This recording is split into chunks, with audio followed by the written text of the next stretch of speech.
It's time for fantasy football semi-pros. Let's do it.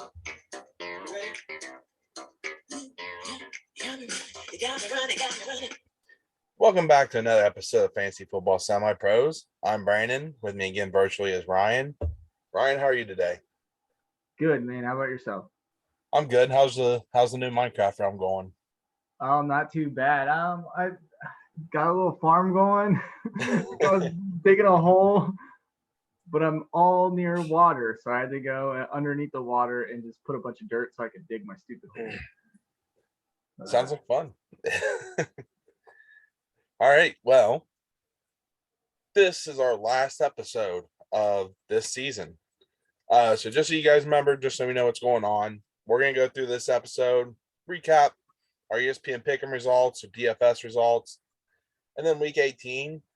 And then Ryan and I are going to take a break until after the Super Bowl. After the Super Bowl, we're going to start breaking down rookies, which if you're in a dynasty league, this is probably the most important part. And probably the most fun part, actually, too.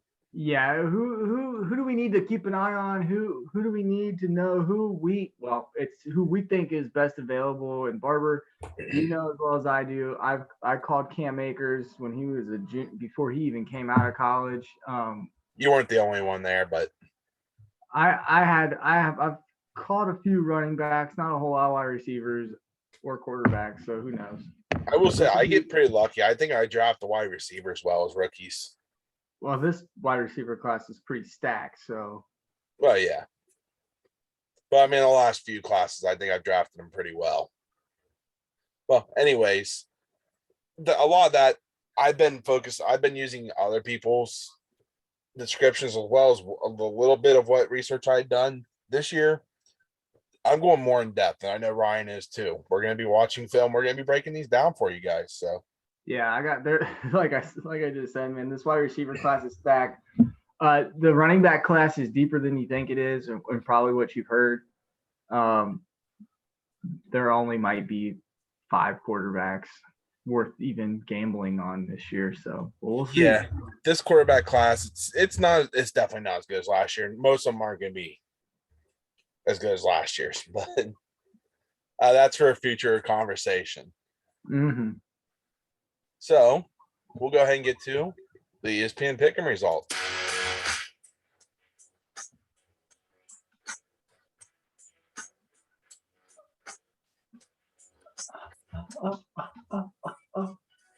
What's up? I won.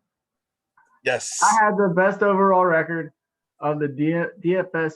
We're going with the ESPN Pickem results right now. The ESPN Pickem results. I finished first in our league. I think I finished with a 7 or 8 game differential from the next closest. Yep. So this week, Ryan and I we ended up going 10-6. But as he alluded to, he won our group. He was 183 and 88. On the season. I was in the 99.9 percentile on the ESPN Pickem altogether. That originally threw me off because I was like, that should be an even number. No, it should not. There was a tie. Yep, there was one tie that we couldn't do. Pittsburgh Lions.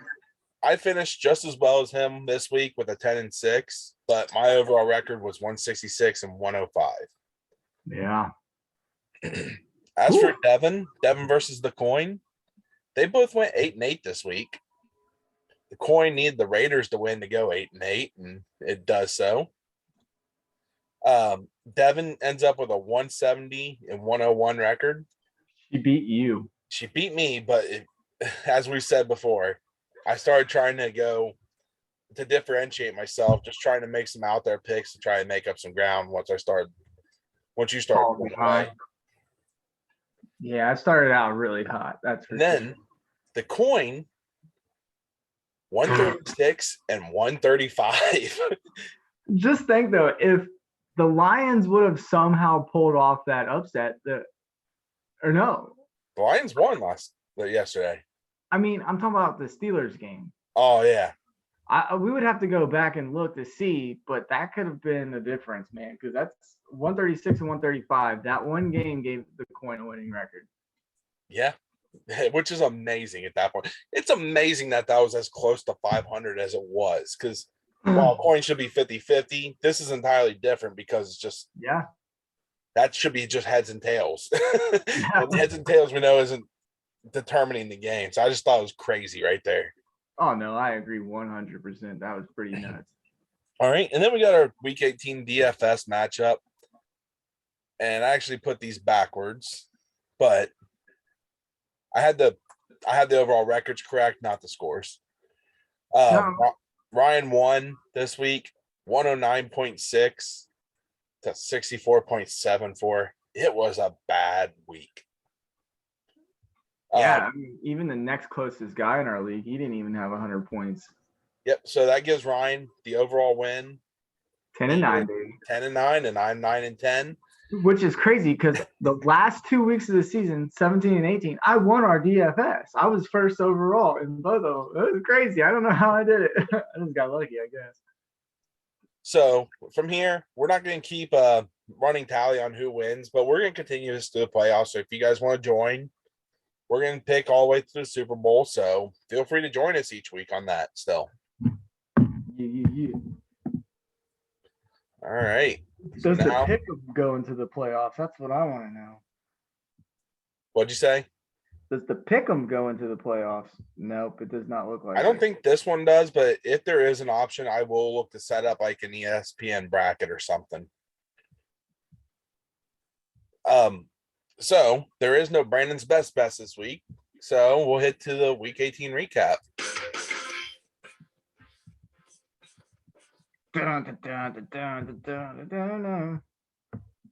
All right, so we'll start with the first Saturday game, the Kansas City Chiefs at the Denver Broncos. Kansas City ends up winning this one 28-24. Closer than I thought it would be. It was, and it took a long defensive touchdown to win this game. Yeah, man. But that being said, this second half of the season, Mahomes kind of turned his season around. Yes, he did, yeah.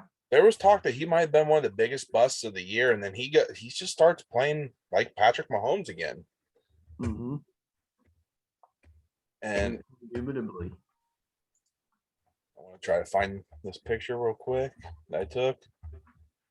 Mahomes, he actually ends up as the fourth best fantasy quarterback this year. Fourth best. And that was an off year for him.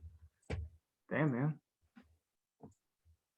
As for these running backs, Clyde Edwards-Helaire was out. Frank Gore, Jerick McKinnon, they pretty much shared the workload. I think Williams ended up getting hurt in the middle of this game.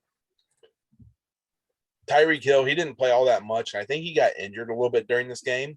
So no, it was in the pregame warm-up. He hurt his ankle or something weird like that.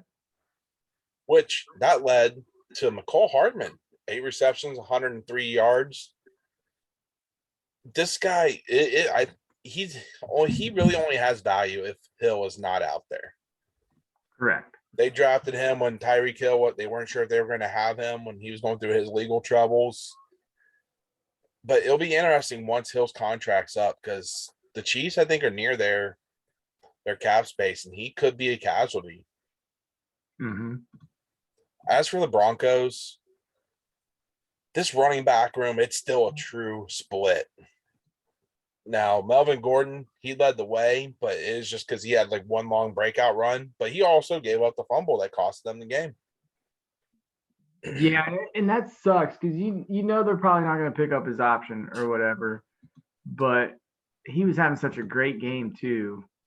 Thing is, I think he made an argument on a team that, like the Dolphins, they could go out and try to take him and use him as their number one running back next year. True. Drew Lock, though. Drew Lock, he only went 12 for 24 with 162 yards, but he actually had a decent game because he had the 2 rushing touchdowns. And realistically, Drew Lock did not look bad out there. Yeah, he looked all right. And then Tim Patrick was your leading receiver this game, 6 for 95.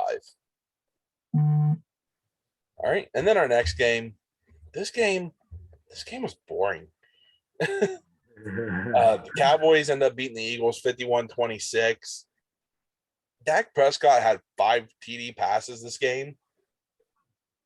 2 to Wilson, who Wilson's an interesting stash in Dynasty. he's had some good games, and Michael Gallup is likely gone next year. So that's a guy to keep an eye on and maybe slide on the end of your bench if he's out there. If your league hasn't turned off for free agency or waiver wires. But can you believe Ezekiel Elliott?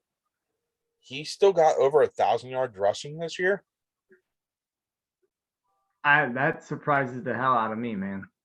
Yeah, he still ended up with over 1,000 yards rushing. I think he was a QB or running back 2 on this season.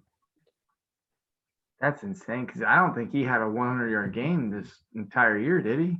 Yeah, if you had him on your roster, you were going nuts this year. I know I was. Yeah. And then it was just a running back party for the Cowboys. Corey Clement, I can't think of Hardy's first name, and Ito Smith all had a touchdown. As for that, I mean, Lamb, Cooper, they didn't do much, but they didn't need to. As for the Eagles, they rested Jalen Hurts. He's been having an ankle issue.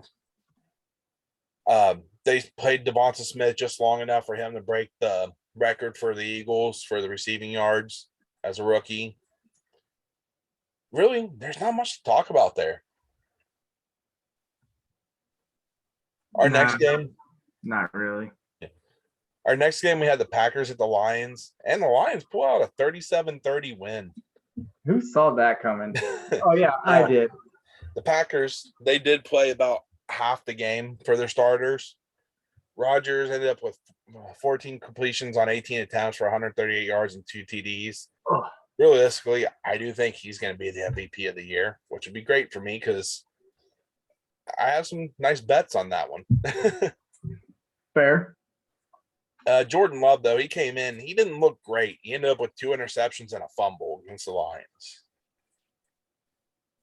A.J. Dillon got most of the run here, but nothing to really talk about because they sat most of their players, at least in the second half. As for the Lions, Goff actually had a decent game. And I think as the season's gone on, he's become more of a viable running or quarterback. Okay. At least someone that him and Amon-Ra St. Brown. I mean, for sure, they were definitely good fantasy options. Yep. Swift, he got some work, but he didn't get a whole lot. Williams got more of the rushing work. This is going to be interesting how next year goes. They signed Craig Reynolds to a deal for next year. So could Jamal Williams be gone next year? Who knows?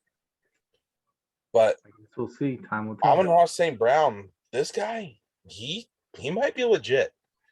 I think you're going to hear a lot in the offseason for Dynasty, like sell him because you got him for so cheap that you could probably sell him for a profit.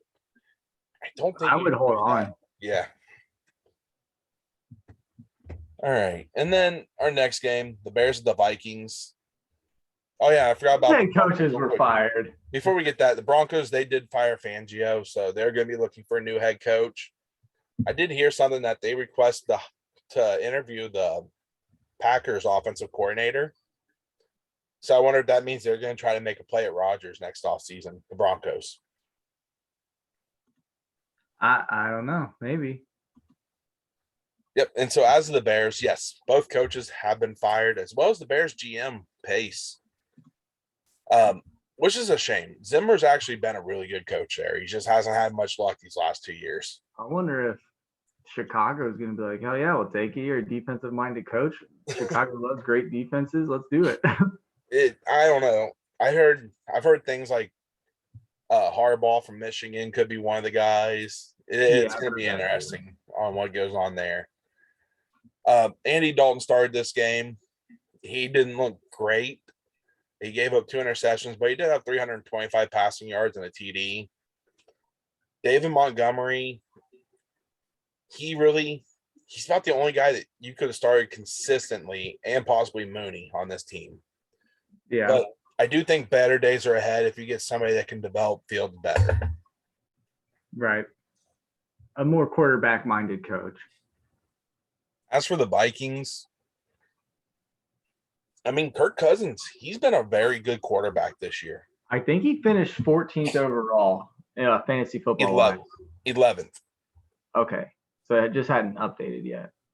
Yep, he was. Well, our scoring is slightly different, so it could be based off ours, but this is more standard scoring. He was the 11th best quarterback this year. Okay. And you could have got him late. Mm-hmm. And that was something I was preaching. Like Kirk Cousins or Ryan Tannehill were my late quarterback targets. This is true. Dalvin Cook remains looking just like Dalvin Cook, along with Justin Jefferson. Jesus, dude, come on. I'm off on names today. A little bit. An interesting rookie, somebody that I like to stash this year. Amar Smith-Marset, 3 receptions for 103 yards and a touchdown. He's somebody to keep an eye on, especially if maybe the Vikings move away from Thielen as Thielen gets older. Especially after the ankle injury. Yep. Our next game, the Washington football team at the Giants. The football team won this 22-7. And hopefully, come next month, we're no longer calling them the football team. Yeah, it's getting really annoying. Why don't you just call them the Washington Football Skins? Maybe the Washington semi-professional football team. Yeah, let's lobby for that one. But Taylor Heineke, he's been serviceable, but the more I look at his stats, I don't know that he's actually going to be a viable quarterback for the future for anybody. No, I was thinking, oh yeah, he's playing the Giants. He's going to be a great DFS play. 5 points. 5 points. I think he's going to be similar to, we've talked about Fitzpatrick. He's not going to be the gunslinger, but he's going to be that guy that he's going to be a serviceable backup that can come in and win you games if needed. Oh, definitely. As for Antonio Gibson, he went off. 21 carries for 146 yards and a touchdown. And if you roster Gibson this year, it was rough. It was rough going at the beginning of the year, and it was hard to trust him. But he finished the 10th best running back in fantasy this year. Damn. And he posted 5 top 7 running back fantasy weeks during the last 8 games of the season. Really? So he helped you maybe make that playoff push and get deep into the playoffs there. McLaurin, 4 for 93. Better days are ahead for him if they get a better quarterback, I think. Mm-hmm.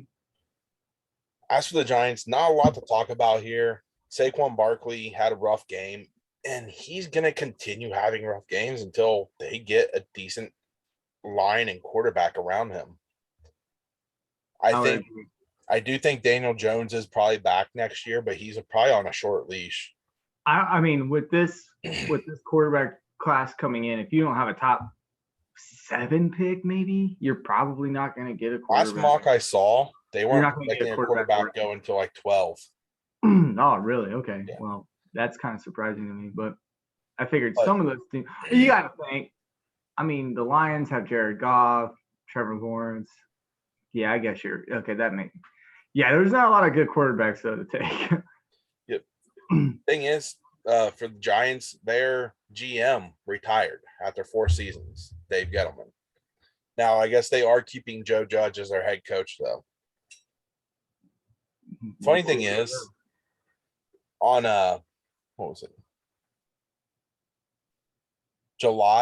In July, the Giants tweeted out a picture of Kenny Galladay. It says, how many TDs will Kenny Galladay have this season? You know how many touchdowns he had? I think only 1. 0. I could have He had no touchdowns this year. Yeah, that's unfortunate. And then, in possibly his last game as a Giant, Evan Ingram, 1 reception, 4 yards. He really fell off the deep end this year. Yeah, he did. And who knows? He could be somebody to target. Like, if you can get him real cheap, he could potentially benefit from a change of scenery. Yeah. All right, the next game. Sorry, Colts fans. We do have to talk about this one. The Colts lose to the Jacksonville Jaguars, 26-11. And they have not beat the Jaguars in Jacksonville since 2014. Oof, that's rough, man. This was a win and get in, and they were 15.5-point favorites. That's got to be one of the biggest upsets of the season. It's probably up there. So get this. A perfect QBR, the quarterback rating. Yeah. A perfect QBR is 100. Okay. That means an average QBR is 50. In a playing game against the worst team in football, which we can say that because they have the number 1 pick. Right. Carson Wentz had a quarterback rating of 32. 4.4. Oh, gosh. 4.4. He's garbage, man. He looks so bad out there. He's not garbage. He's actually a good quarterback. He's just very inconsistent. It's like hot. It's night and day, man. It's night and day of which one's going to show up. And I'm not trusting him as a GM, and I'm not trusting him as a fantasy football manager either. And then Jonathan Taylor, he didn't have his traditional good game. Like, nobody on this Colts team played well. Well, when you have Carson Wentz screwing it all up. As for Trevor Lawrence, this game gives you some hope for the future. 22 for 32, 223 yards, and 2 touchdowns. This is a Jonathan Taylor we haven't seen this year. No.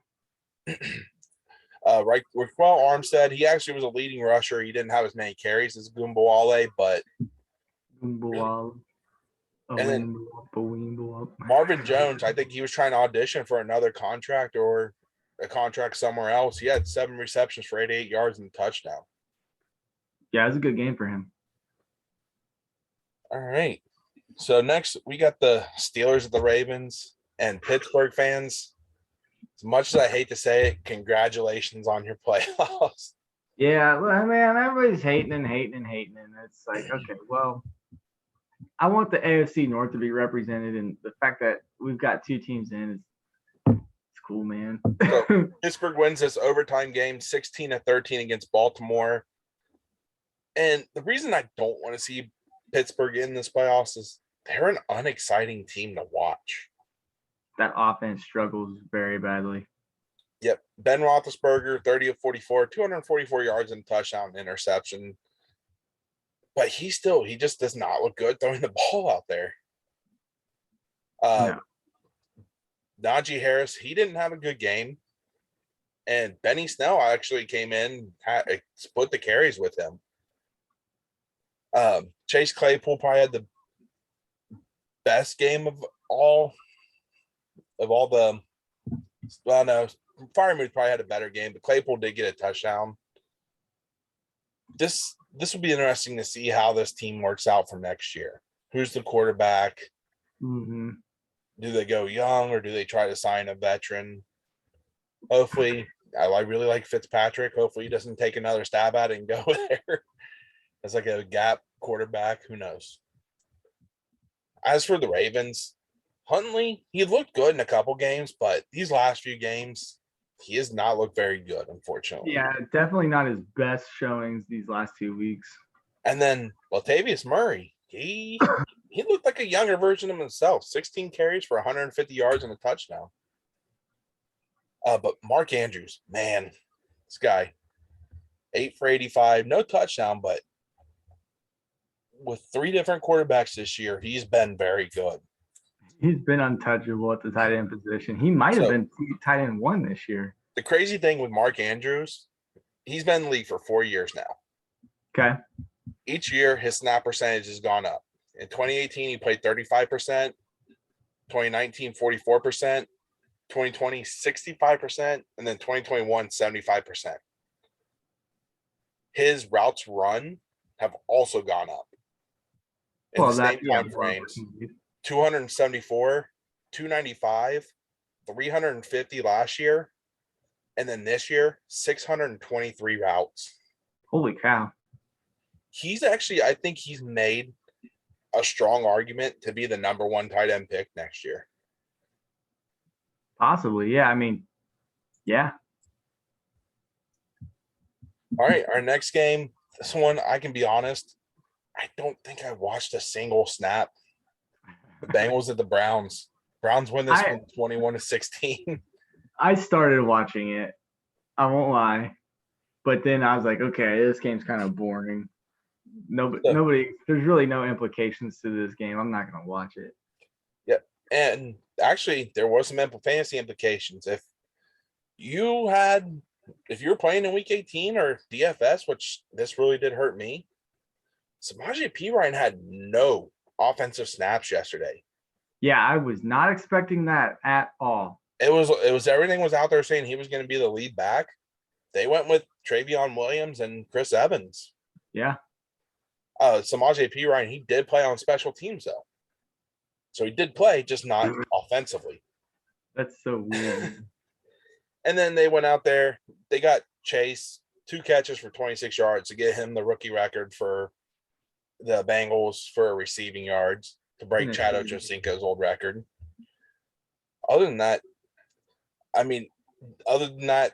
Nick Chubb had 9 carries for 58 yards. Landry 6 receptions for 75 yards and a touchdown.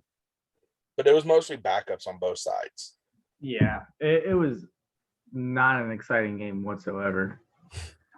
Thing is, do you want to guess what rank Joe Burrow was at quarterback on the end of the year for fantasy? 9. Close. He was 8. Just above Jalen Hurts and Kyler Murray. Damn. Joe Burrow. Wait, Kyler Murray wasn't a top 10 fantasy QB? Kyler Murray was 10th. Oh, man, I traded for him.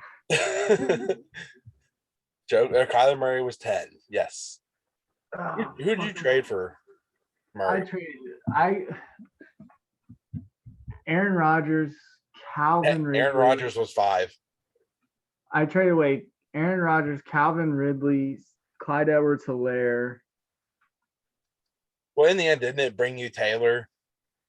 Yeah, I got. So you probably won out in that. Oh, and Darnell Mooney, and then in return, I got Kyler Murray, Jonathan Taylor, and I think another wide receiver. Yeah. I mean, and I think you won that deal with the Jonathan Taylor there. Oh, well, yeah. Actually, that reminds me, we're on the topic of Jonathan Taylor. I forgot to go over this. Jonathan Taylor, he won the rushing yards title by 552 yards. Second was Derrick Henry. Second was Nick Chubb. Oh, well, that's the joke. Yeah, but that's the largest margin to win that in 12 years. Pretty intense. That's pretty insane. It'll be interesting next year to see him versus Derrick Henry for that. Yeah. All right, so we'll move on to the Saints and Falcons.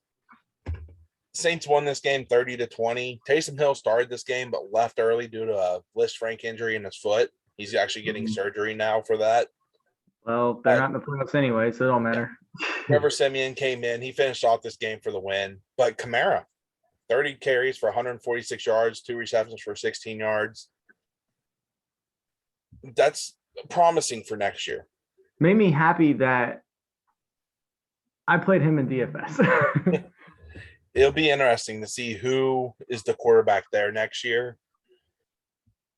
Yeah. Ideally, like you want somebody who is going to dump it off to Kamara. Baker Mayfield. No.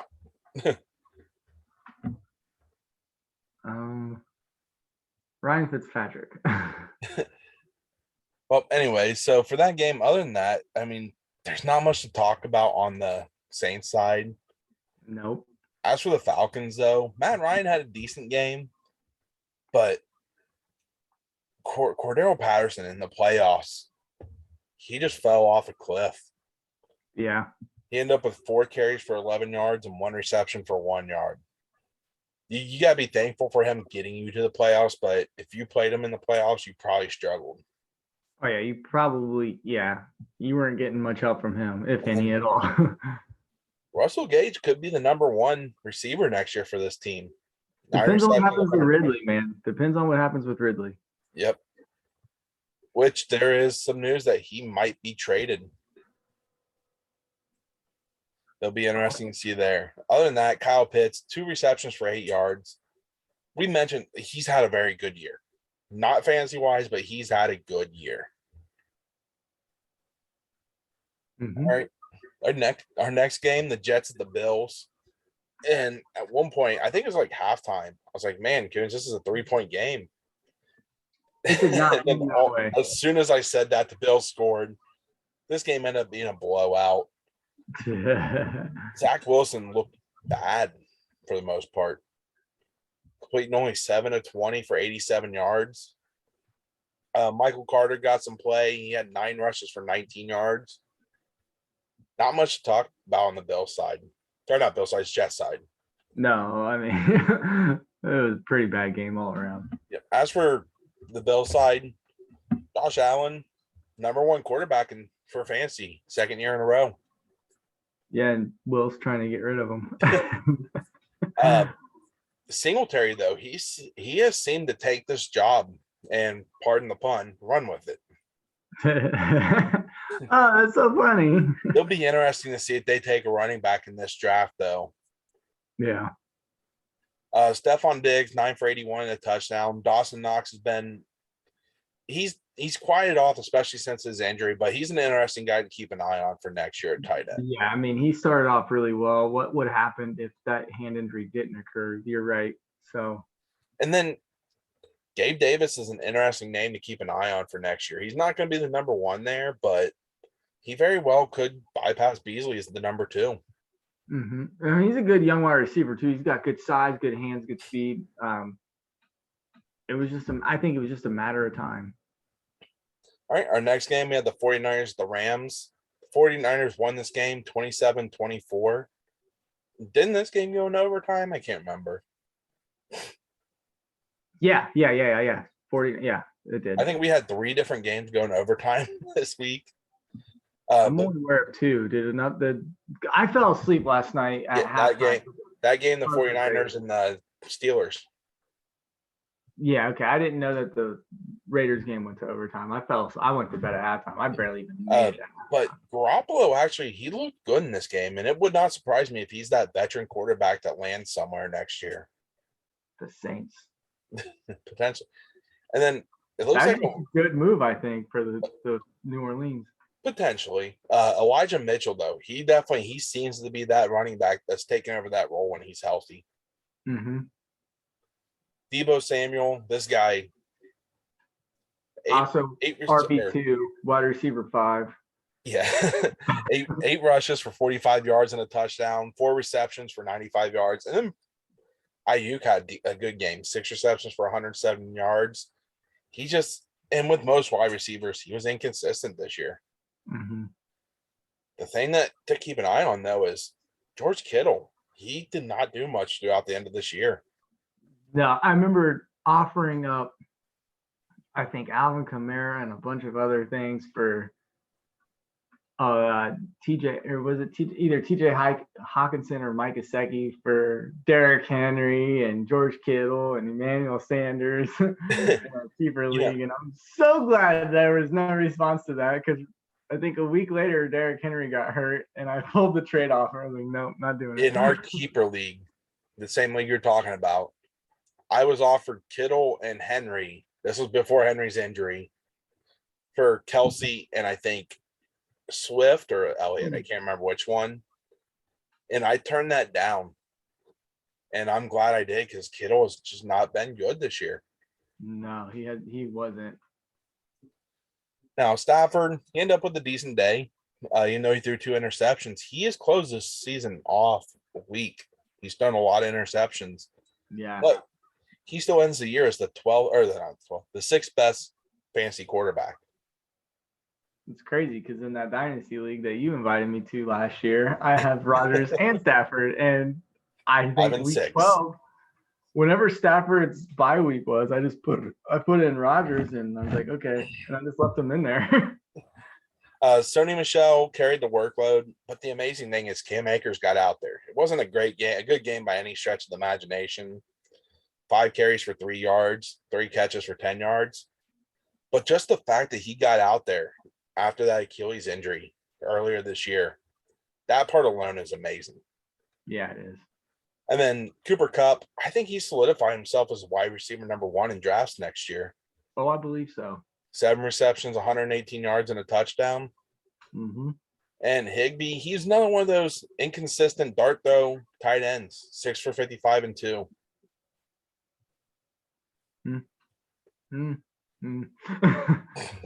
All right. And then our next game, we've got Mac Jones and the Patriots losing to Miami 33-24. That was surprising.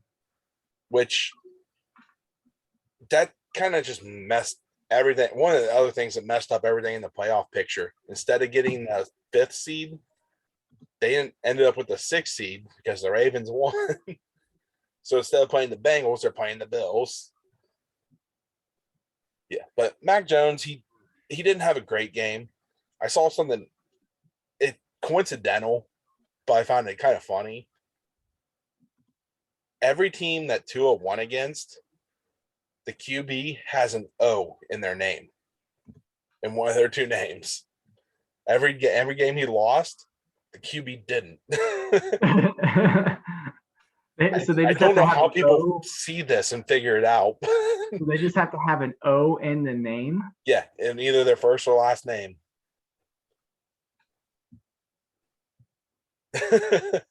Mac Jones. Yeah. Trevor Lawrence. I'm trying to think of who played played. against. But anyway, it doesn't matter. I'll see if I can find that and send it to you again. But this game, it just goes to show you can't trust the Belichick running back. No. Brandon Bolden ended up leading this team in rushing yards. And it was pretty even split between him and Harris. And then Stevenson was 3rd in line here. But Hunter Henry, 5 receptions, 85 yards. He's a mid-round tight end that I would be willing to take a chance on next year. Oh, definitely. As for the Dolphins, we've got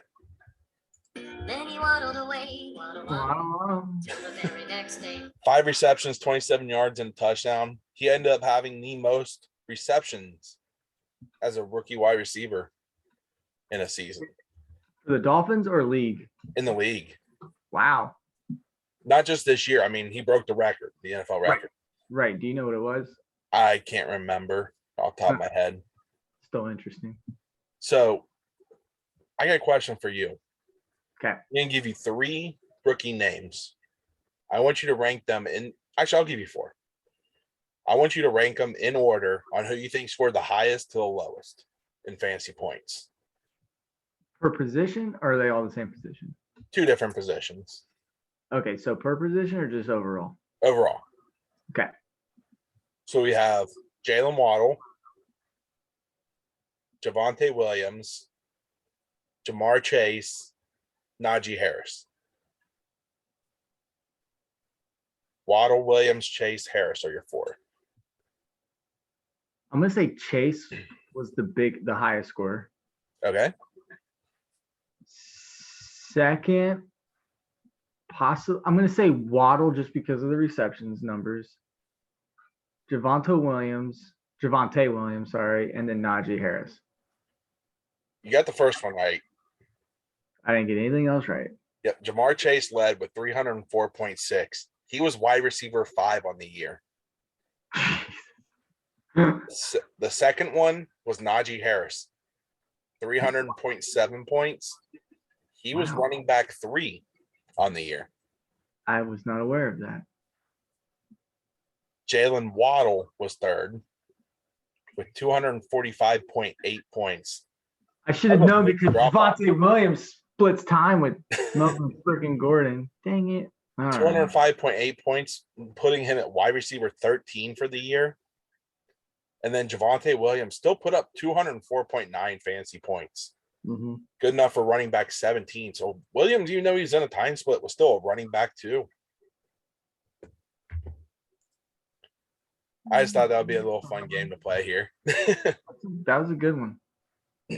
And I mean, Tua, he didn't look good this game, but overall, it'll be interesting to see how they proceed. They did get rid of Flores, which was an interesting decision as they're getting rid of their head coach.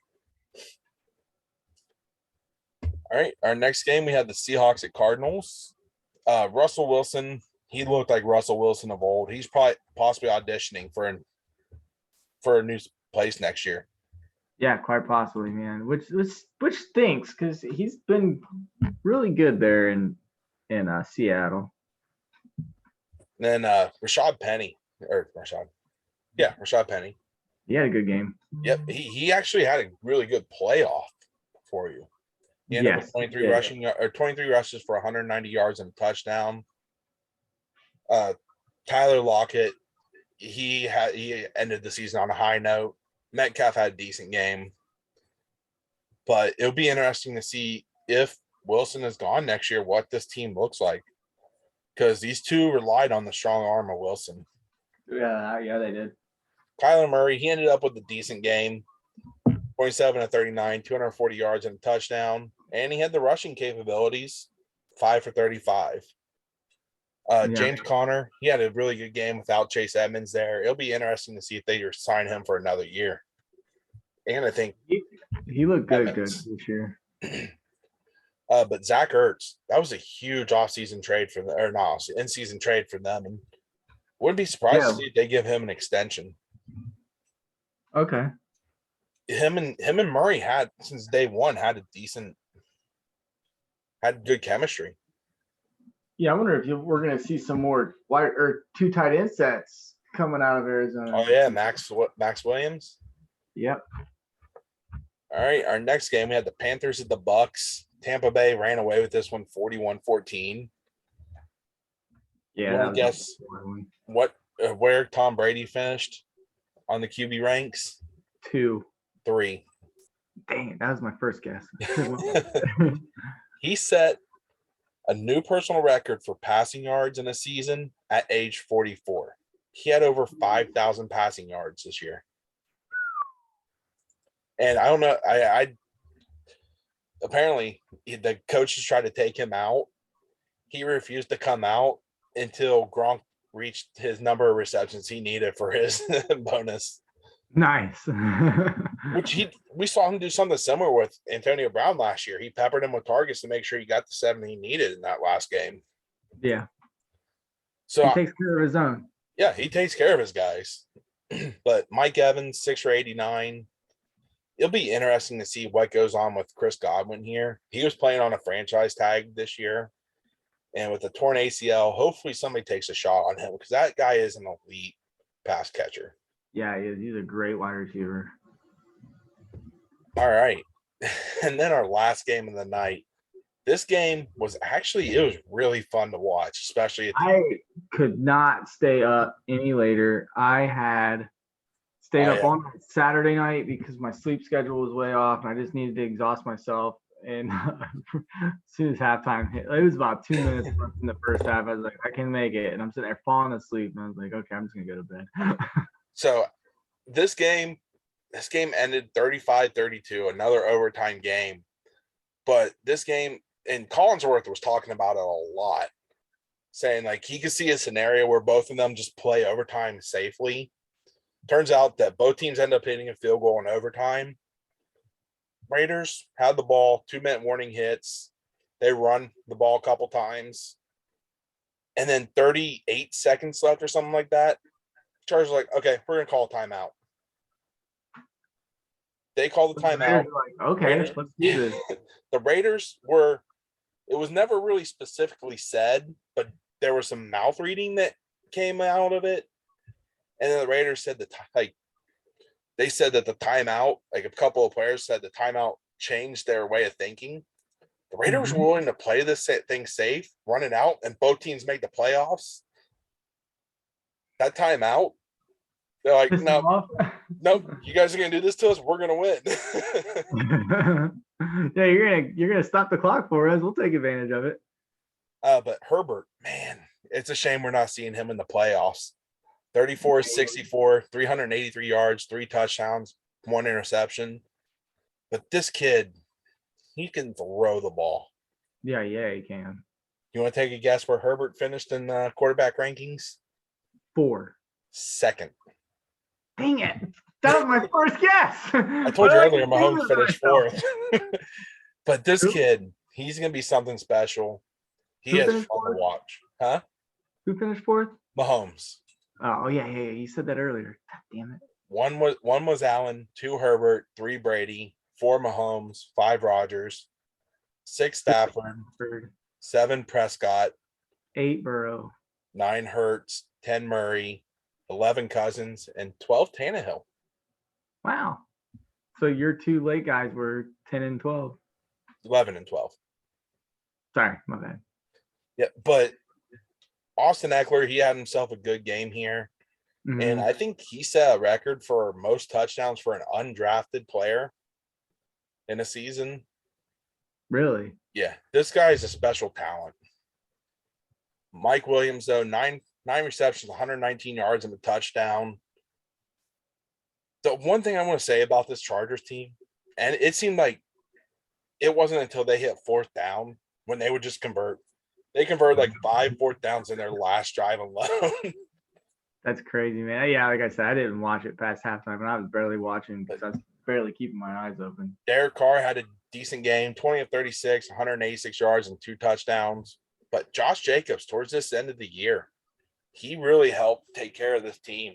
20 carries for 132 yards and a touchdown. Edwards saw 4 receptions, 63 yards. He didn't look bad last night.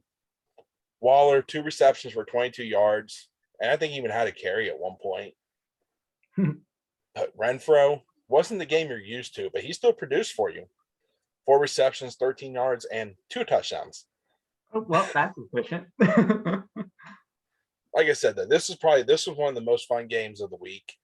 This is the only game that really kept my attention throughout the whole time that I was able to watch. Well, not able to watch, that I watched. And it was a fun game to watch, especially at the end. So that does it for our Week 18 recap. Like I said, we'll keep doing DFS stuff. So if you guys want to compete against us, it'll be posted. And then after the Super Bowl, we'll see you guys with, I think our first video is going to be an early mock draft. And then after that, we'll start breaking down each rookie a little more in depth. Mm-hmm. So that's all we've got for you. Ryan, do you want to handle the social media stuff? Let them know where to find us. Yeah, follow us on the Instagram, the Facebook, the Twitter, the Anchor Podcast, Spotify Podcast, Google Podcast, YouTube. I think that's it. Yep. And Twitch. Yep. Starting with the rookie stuff, we'll be back on Twitch as long as we're together. Because over the Zoom, it wasn't letting me record on Twitch and here, unfortunately. Right. So we'll try to look for other ways that we can try to do that. But in the meantime, enjoy the playoffs and good luck in the offseason. Tonight, Georgia versus Bama. Yep.